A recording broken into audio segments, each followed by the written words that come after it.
મહેસાણાના કડી તાલુકાના જુલાસણ ગામે પશુ ચોરવા આવેલા તસ્કરોને ગામના લોકોએ ભગાડ્યા। સ્કોર્પિયો કાર સાથે ભેંસો ચોરવા આવેલા શખ્સોની જાણ થતા ગામના લોકો ભેગા થઈ ગયા।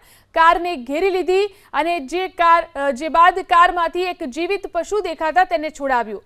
ઘટનાની જાણ થતા નંદાસણ પોલીસે સ્થળ પર પહોંચી અને સ્કોર્પિયો ગાડીને જપ્ત કરી અને પશુ તસ્કરોની તપાસ શરૂ કરી છે।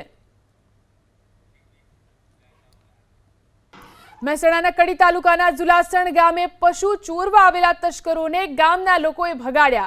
સ્કોર્પિયો કાર સાથે ભેંસો ચોરવા આવેલા શખ્સોની જાણ થતા ગામના લોકો ભેગા થઈ ગયા। કારને ઘેરી લીધી અને જે બાદ કારમાંથી એક જીવિત પશુ દેખાતા તેને છોડાવ્યું।